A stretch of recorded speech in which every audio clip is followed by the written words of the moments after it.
नमस्कार, मैं हूं भावना और स्वागत है आपका द एस्पिरेंट्स क्लब के प्लेटफॉर्म पर।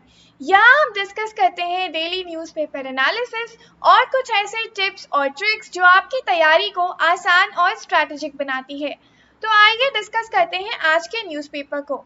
पहला जो आर्टिकल है आज के न्यूज़पेपर में वो यूक्रेन की न्यूट्रलिटी को डिस्कस करता है।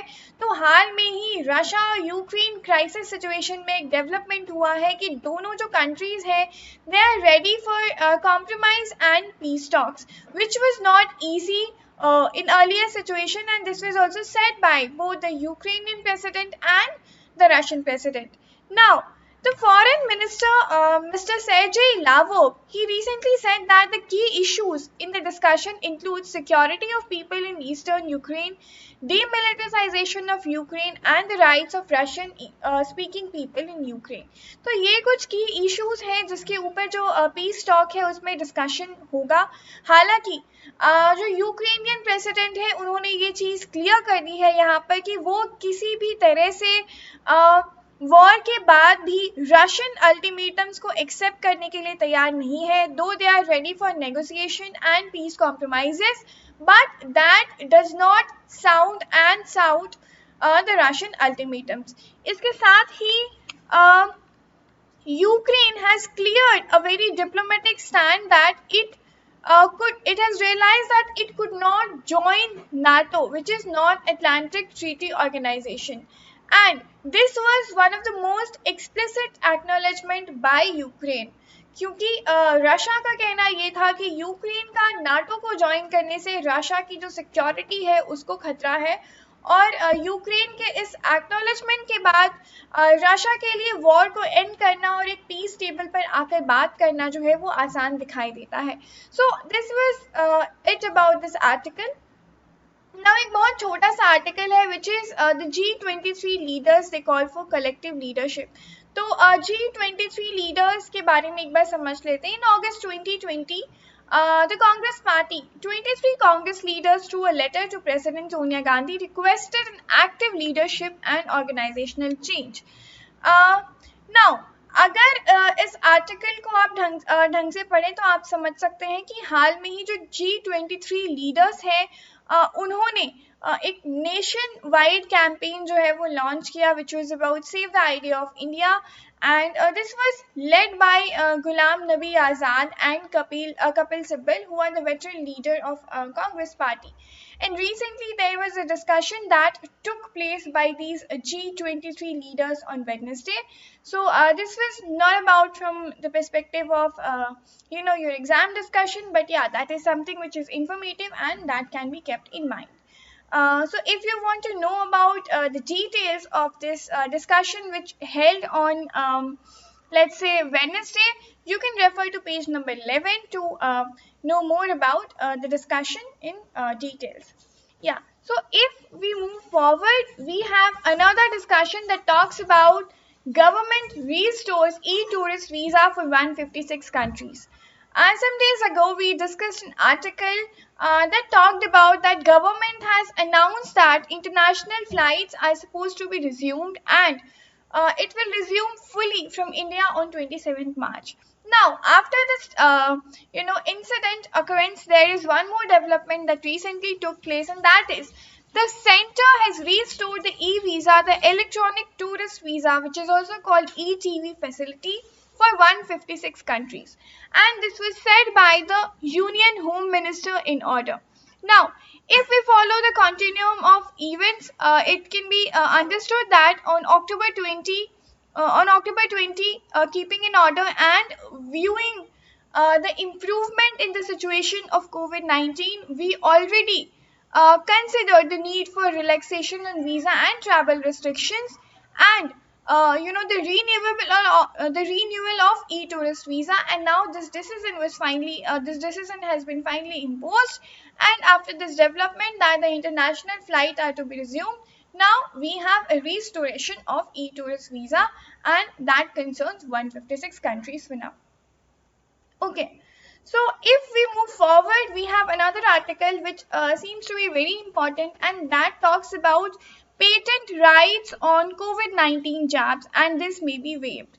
Now, the rights held by the international pharmaceutical companies on COVID-19 vaccines may be relaxed for up to 5 years according to a proposal by European Union against the backdrop of festering 2-year-old dispute at World Trade Organization involving India, US, South Africa and EU. So these countries, US, India, South Africa and along with the European Union, so they were into a dispute that was running at World Trade Organization. Now, there is a new development in this dispute, and that is the waivers and the restrictions on COVID-19 vaccine that is being relaxed for up to 5 years. Now, two terms here we discuss which seems to be important. First is intellectual property rights, and then what is WTO. So, we will be discussing about intellectual property rights first. What are intellectual property rights? Intellectual property rights, also called IPRs, they are the legal rights that protect creation or inventions resulting from intellectual activities in industrial, scientific, literary, or artistic fields. The most common IPRs, that is intellectual property rights, include patents, copyrights, marks, and trade secrets. So these things, patents, copyrights, marking secrets, rights related to secrecy, these rights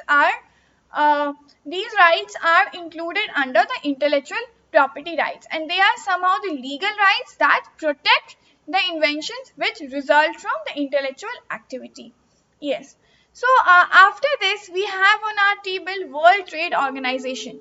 So the World Trade Organization is an intergovernmental organization that regulates and facilitates international trade between nations. So when the trade occurs internationally, so definitely there needs a regulator who can regulate these trade facilities, and that is done by the World Trade Organization. Now governments use this organization to establish, revise and enforce the rules that governs international trades.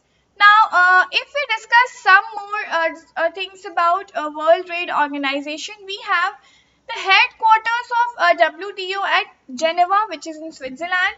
It was founded on 1 January 1995. What was the purpose? The purpose was reduction of tariffs and other barriers to trade. The membership, if we talk about the membership, the members include 164 countries, which comprises of 160 UN countries. Along with that, European Union, Hong Kong, Macau and Taiwan. These are the members of WTO. Okay, so yes, some more highlights of this articles about this waiver on COVID-19 vaccine. The waiver will allow the pharmaceutical companies in developing countries not only to make but also further down export vaccines without explicit permission from the patent holders. So we understood intellectual property rights, and we just saw that it includes the issues related to patent. So this waiver on let's say the COVID-19 vaccine, it not only includes the development but also import, and now this can be done without taking an explicit permission from the patent holder, which is a very important development to understand. Now, if we talk about it in Indian scenario, India along with South Africa was amongst the proponent of the original waiver in 2020. So in 2020, India already proposed this waiver, but it is still unclear to what extent this proposal will benefit the Indian manufacturers who have in past year not only entered into licensing agreements with global pharmaceutical companies, but also developed indigenous vaccines. Now, nearly 100 countries, including the US, support the Indian position. This position of India that the proposal for waiver of COVID-19 vaccine has been supported by US and other 100 countries who are in a like-minded situation with India's position. Now, this might also create problems for those pharmaceutical companies who have already entered into a licensed agreement, because waiving on patent issues might not ask for a need to get into licensing agreement. So for those who have already done that, there might be a problem for that. But such a waiver on vaccination, that can be internationally a very good step to be taken in international trade, and that is appreciation worthy. So this was it for this article. If we move towards the next article, on page number 2, that is the city news. We do not have anything significant. The political frenzy over liquor vents discouraging buyers, say that. Then, yeah. On page number 3, which is again the city news, nothing really significant. Nizamuddin Market can be reopened for Shabe Barat, and the management here follows the COVID norms on states. Um, yeah. So the Supreme Court clears 50% of seats in foreign service doctors in Tamil Nadu, and this counseling can be continued by the state for 2021-2022. This has already been done for this session. And on Wednesday, this was confirmed by the Supreme Court that the Tamil Nadu's decision to reserve 50% super specialty seats for in-service candidates in government medical college has been undertaken, and the ruling underscores a state legislator's competence to provide a separate channel for a source of entry or reservation for in-service candidates in super specialty states too. Um, yeah. So this was about this decision in Tamil Nadu. Then not something which is much significant. We discussed about the hijab this discussion and decision in Karnataka yesterday. So in the same thread, several hijab clad students they missed exams in Karnataka, and that was done out of their courtesy to indulge themselves into a protest. Apart from that, if you scroll down to page number 6, that discusses about editorials. The editorials are very significant today. We will be discussing about clean energy, which must use the battery of a circular economy. So here this term circular economy is something which is very important from the perspective of your exam. या economy का जो paper है उसके लिए ये बहुत important हो जाता है circular economy it's a very round worthy good concept.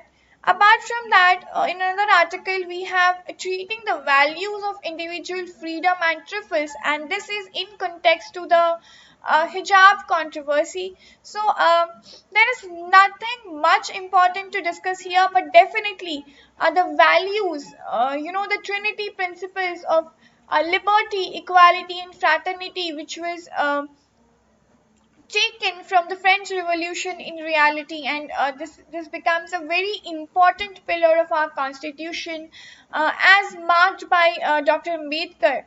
So this we will be discussing that how the decision on this hijab controversy undermines this principle, and how these principles come in the picture, the principle of free choice, independence, liberty, and fraternity. How these come into the picture, we will be discussing about that. So in this page we have these two articles to discuss. So beginning with the hijab judgment. So the article says the hijab judgment has struck a blow against each of these principles. Which principles? These principles are liberty, equality, and fraternity. Now, the chief architect of the Constitution, Dr. Ambedkar, saw the standards contained in these words as forming a triumvirate of values: liberty, equality, and fraternity. The Constitution of India, our Constitution, take these three values as its pillars: liberty, equality, and fraternity. And in the same thread, the architect of our constitution, Dr. Ambedkar, he said that these principles are principles of life, a union of trinity. And if one divorce one from the other, the very purpose of democracy will be defeated. Now, the structures of Indian democracy are constituted on these three principles of trinity. So, here we need to understand This article here, it establishes a style of tiff between these two things. The judgment which was given by the Karnataka High Court in Resham versus State of Karnataka decision. Now, this is one of the newest addition to this itinerary. Now, if we understand the ban which was imposed on the use of hijabs by the student in classroom across the state of Karnataka, uh, it can be a perspective to understand that in doing so, in implementation of such a ban, we are striking a blow against each of the principles contained in Dr. B.R. Ambedkar's union of this trinity, that is liberty, equality and fraternity. So basically, if we try to decode it, we can take it in a way that we are here, if we are taking this ban as a uniform implementation, we are trying to question the idea of free choice. And so here, now the court's use of this precedent, the judgment tries to base itself on three broad conclusions. Now, what are those conclusions? Firstly, the court holds that the wearing of hijab is not essential practice of Islam, and therefore the petitioner's right to freedom of religion is not impinged. Uh, the court has a plea, the court has an argument that wearing of hijab or wearing of burqa is something which is a recommendatory practice in Islam. Islam recommends to do so and does not essentially impose that. So in that way, it is not questioning petitioner's right to freedom. Secondly, it says that there is no substantive right of free expression and privacy that can be claimed without the confines of classroom. And the third premise that court gives while implementation of such a ban is um, the government's order does not by itself ban the use of hijab, and since it is otherwise neutral. So, in this way, court is trying to establish a fact that there is banning of such things. It's not necessarily taken. It has not to be necessarily taken as a discrimination against Muslim women, rather, or Muslim students. Rather, it can be taken as a conclusion that, in rejecting the plea that wearing of hijab is a legitimate exercise of religious freedom, uh, there are plethora of incidents that can be also quoted here, but let's stick to this. That here the court is trying to establish that hijab is symbolic to something that restricts the idea of implementation of a uniform code of wearing uniform and everything. So in place of hijab here can be anything that symbolizes such a code which it tries to violate this idea of uniform. So this essentially is not an idea of establishing a discriminatory practice against Muslim students, and that is the plea of the court here.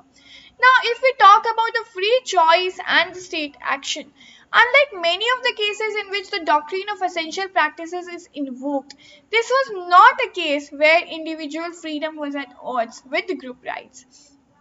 On the contrary, if we understand this case was an issue where the exercise of free choice was curtailed by the state action. Now, the petitioners had contended that they wore hijab as a matter of conscience. But Article 25 of the Constitution guarantees to all persons that not only an equal right to profess, practice and propagate religion, but also a freedom of conscience is guaranteed by Article 25. So here, if we understand Article 25, it not only deals about the religious freedom and the essential religious practices, but also deals about the freedom of conscience. And this was the argument given by the petitioner, that they are wearing hijab out of their conscience.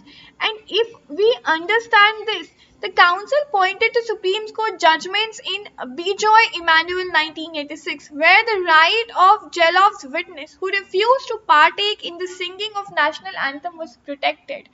Why it was protected? Because against the same idea that it was a choice of conscience. So there the court ruled that as long as students conscientiously believe that they must not participate in the recital, the rights could be obliged or interested in public order, morality or health. But if we understand the Resham versus Karnataka High Court decision, The court draws a facile distinction from this Emmanuel case 1986. But the judgment at the same time holds that there is no evidence in the case that petitioner consciously believed the necessity of the hijab, and that is why the decision tries to undermine this petition. Here there can be two perspectives to think. On one side we can think about idea of a uniform code that has to be same for everyone, right to equality and everything. So even these articles, article 25 and article 19, that involves in the discussion of this hijab controversy, can have multiple perspectives. On one side we can think about the perspective of petitioners who talk about this trinity of liberty, equality and fraternity, who talk about the you know idea of a religious practice or idea of conscience which is given in article 25. We can also think about how one has to decide the essentiality of religious practice, and this position was taken by the political leaders. For example, the CPIM's chief Asaduddin Owaisi, he just took this position. Sorry, not CPIM. I just misspelled it. I realize it's AIMIM. So, Owaisi took this position that who decides what is the essentiality of a religious practice? Because the code gives a plea here that wearing of hijab is recommendatory, it is not an essential practice. So now this is also a position that can be food for thought, that who decides what practice is essential or not. So now these are some of the angles of thoughts that you can take into consideration while analyzing this article or understanding this controversy of hijab, a decision on hijab. So let's move towards the next article that deals with clean energy and that must use the battery of a circular economy. So let us understand circular economy first. The circular economy is an economic system which involves sharing, leasing, reusing, repairing, refurbishing and recycling existing material and products as long as possible.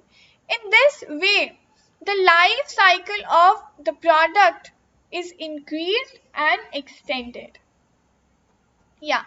So this was about the circular economy. So I have put a picture here to let us have a diagrammatic representation of this idea of circular economy.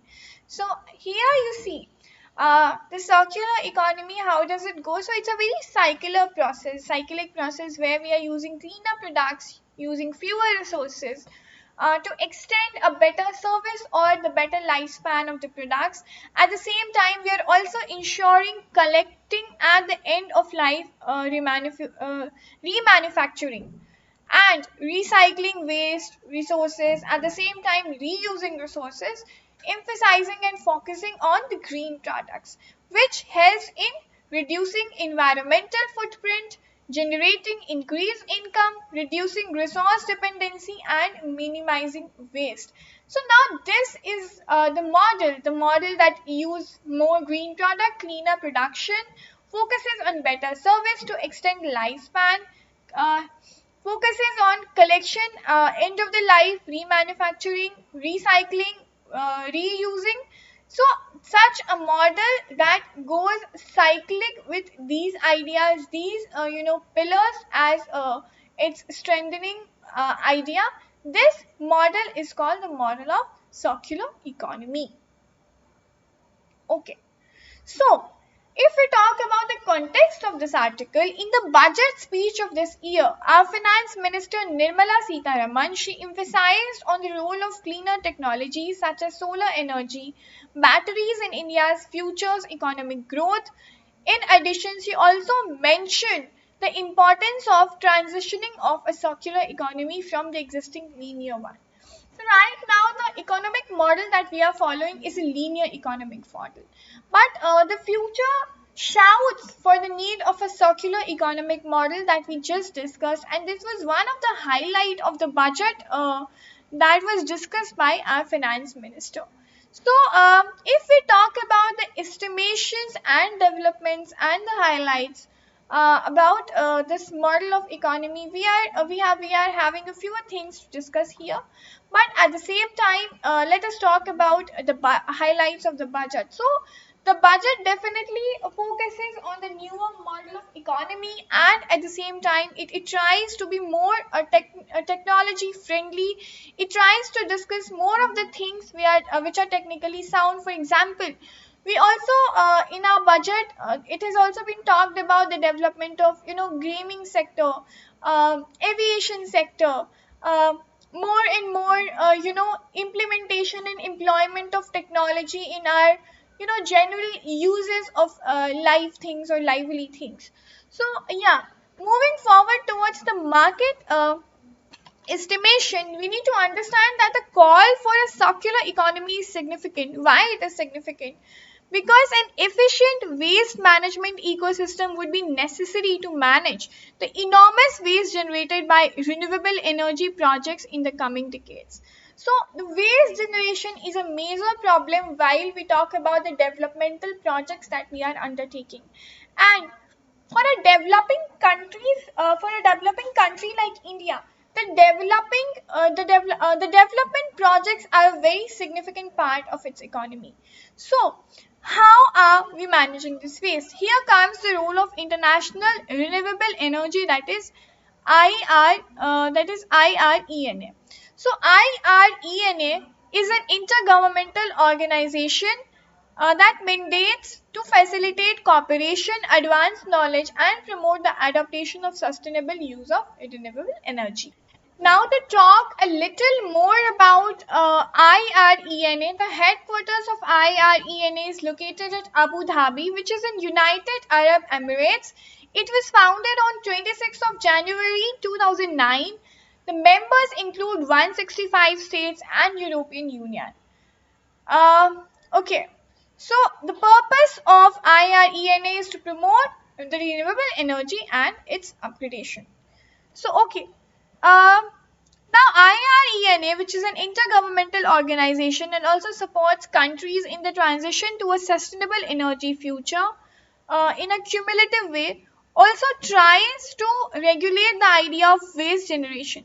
Now, India's total installed solar capacity, if we understand that, it could be as high as 325 kilotons by 2030. Okay, so a consulting firm, JMK Research and Analytics, it estimates that the market for battery recycling will be around 23 gigawatt hours by 2030. So the prevalence of, if we talk about the idea of circular economy that we just discussed, the prevalence of circular economy could also partially insulate these industries from potential supply chain shocks triggered by the extraneous development. I just talked about the idea of development, that as high the developments are, as more the development projects are undertaken, the waste generation is something which is very directly proportional to it. So if we talk about the environment and yeah, so if we talk about the Council on Energy, Environment and Water, that is CEEW, it has estimated that India would need over 5630 gigawatt of solar and 1792 gigawatt of wind energy to achieve its net zero target in year 2070. Now, what is CEEW? So, CEEW, or Council on Energy, Environment and Water, is a not-for-profit policy research institution based in New Delhi, India. CEEW is formed to provide independent research-based insights to policymakers for building a sustainable India. At the same time, the council was founded in 2010 by mistake, and it has also its office in Lucknow, which is in Uttar Pradesh. Okay, so if we talk about a clearer framework here, we just understood our energy requirements. We saw certain institutions. We understood the idea of circular economy. At the same time, we also understood IRENA, its headquarters, and all the necessary details regarding it. We understood the model of circular economy. We discussed CEEW. So now, if we also talk about the clearer framework, we need to understand that our policy makers should revise the existing electronic waste management rules to bring various clean energy components under their ambit. So this is the first thing that should be done. The second thing should be done is dumping and burning of different components should be banned. Currently, in the absence of any regulation, landfill is the cheapest and most common practice to manage renewable waste, which is something which is very, very disastrous for the environment. The third thing is the renewable energy industry should invest in research and development. Now, whenever we discuss about such things, the importance of research is something that comes highlighted in, at least I am someone who always emphasize on that research, the idea of research and development, as more as research we are trying to concern with our development projects will be as sound to be implemented. Now, recycling is a multi-step process that includes dismantling, disassembling and extraction. Now, dismantling is also something which is largely a manual process and sometimes it is automated. And disassembly can be something which is done mechanically, thermally or chemically. Now, beside these traditional methods, investment in research and developments can help us discover new ways of recycling, which can result in higher efficiency for a definite way. The fourth thing that could be done is there has to be creation of innovative financing routes for the waste management. Fifth, there is a need to improve the product designs and quality.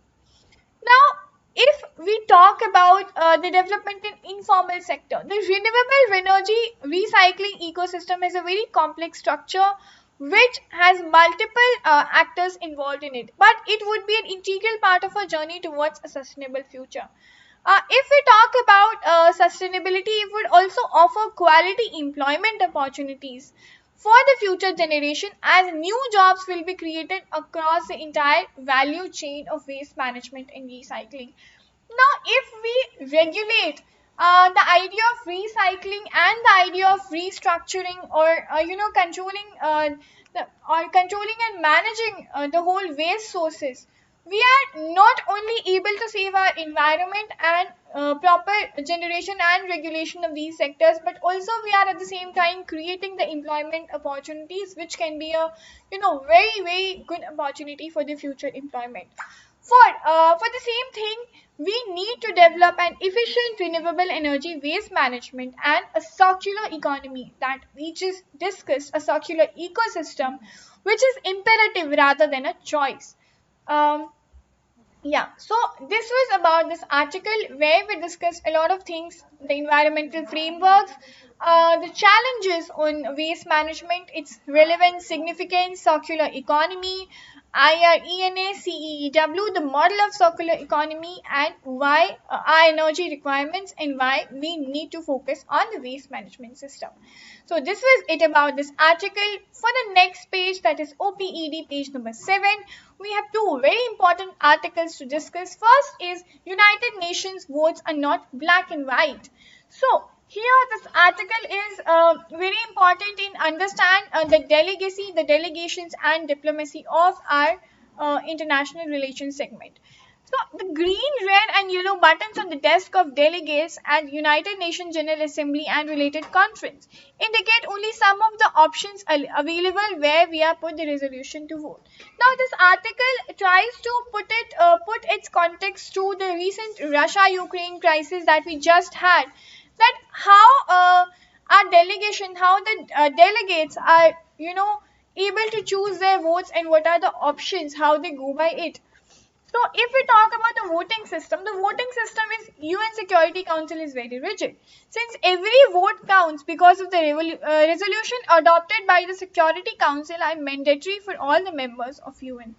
Okay.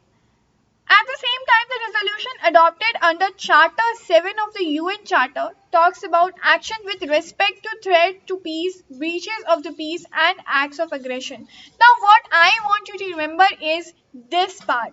That chapter 7 of the UN Charter. What does it talk about? It talk about action with respect to threats to the peace, breaches of the peace, acts to aggression.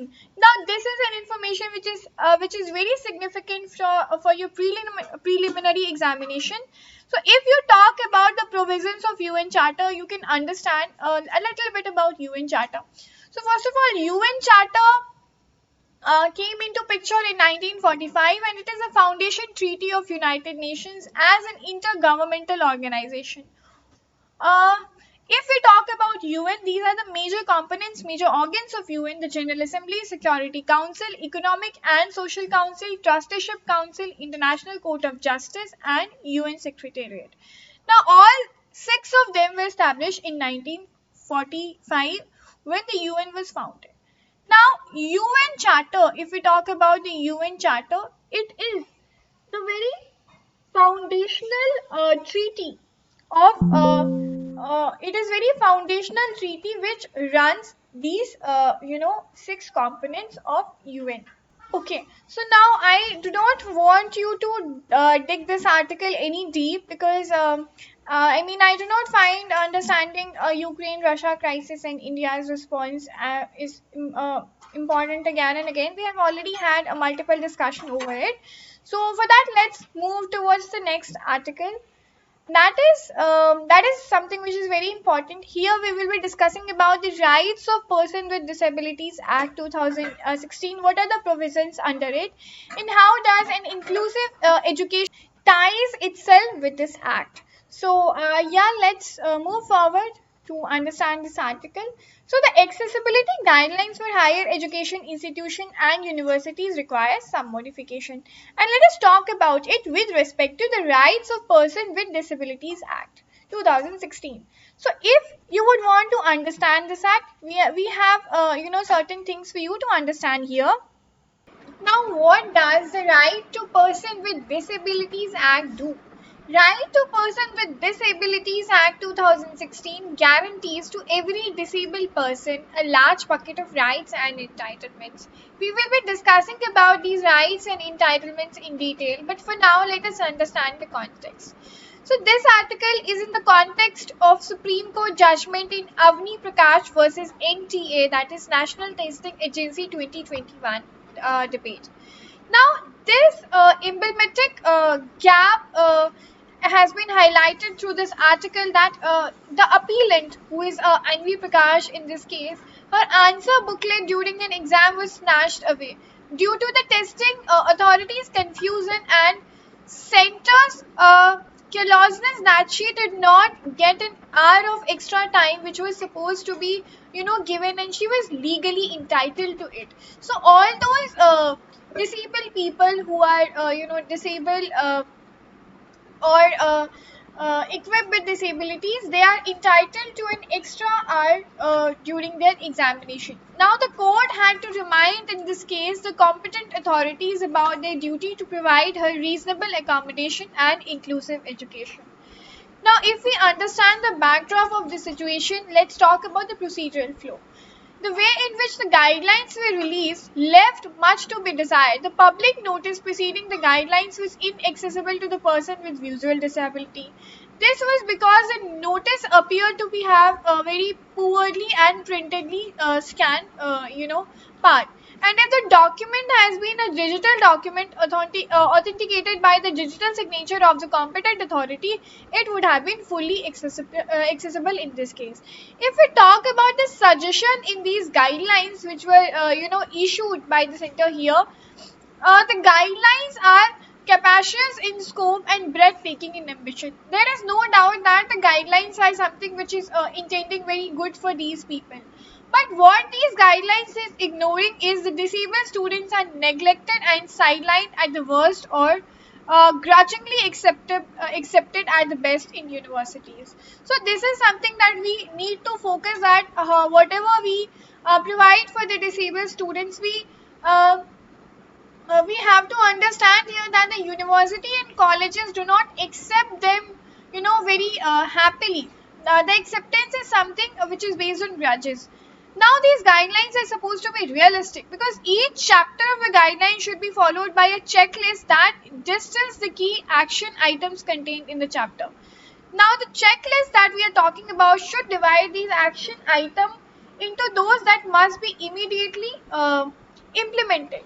For example, the accessibility to information and communication technology, and or at the same time learning material should be available to them in accessible formats. Now if we talk about the assessment of disability based needs, an assessment of the needs of the person with disability should be conducted on annual or biannual basis by the equal opportunity cell, which can enable them to uh, get their needs sorted and at the same time devise and revise the institutional plan for inclusion of such students. Now let us talk about these guidelines and this act in detail first. So the Right of Person with Disability Act. In this act, the list has been expanded from 7 to 21 condition, and it also includes cerebral palsy, dwarfism, muscular dystrophy, acid attack victims, hard of hearing, speech and language disability, specific learning disability, autism, spectrum disorders, chronic neurological disease such as multiple sclerosis and Parkinson's disease, blood disorders such as hemophilia, uh, thalassemia, and sickle cell anemia, and other multiple disabilities. Now, if we talk about the provision of this act, it provides that the government shall ensure that PWD category students enjoy the right to equality and life with dignity, and at the same time the respect for his or her own integrity equally with others. The government is also to take steps to utilize the capacity of PWD by providing appropriate environment to them. Also, it is stipulated in Section 3 that no PWDs shall be discriminated on the ground of disability unless it is shown that the aim punch act or omission is proportionate means of achieving a legitimate aim, and at the same time no person shall be deprived of his or her personal liberty on the ground of disability. So, if we talk about some more provisions of this act, the act provides an elaborate definition of mental illness, which is a substantial disorder of thinking, mood, perception, orientation, or memory that grossly impairs judgment, behavior, and capacity. Now, in order to recognize the reality or ability or to meet the ordinary demands of life, but does not include retardation, which is a condition of arrested or incomplete development of mind. So, if we talk about the provision of mental illness under this act, it recognizes the difficulty or disability in thinking, order, and mood perception, but at the same time, it does not try to recognize the retardation, which comes as an outcome of incomplete development of mind. Okay, so here persons with benchmark disability are defined as those with at least 40% of any of the above disability. PWD having higher support needs are those who are certified as under 58 Article 2 of this Act. Now, PWD people who have higher support needs, there is separate article under this Act, which is Article 58, Section 2. So these are some of the provisions, some of the guidelines which comes under the Right of Person with Disability Act 2016. Now we discussed this in the context of 2021 case, which was the Anvi Prakash and National Testing Agency judgment. Now, what are the takeaways that you can take from this article? Of course, you can understand the Right of Person with Disability Act in detail, and that is something that you need to remember.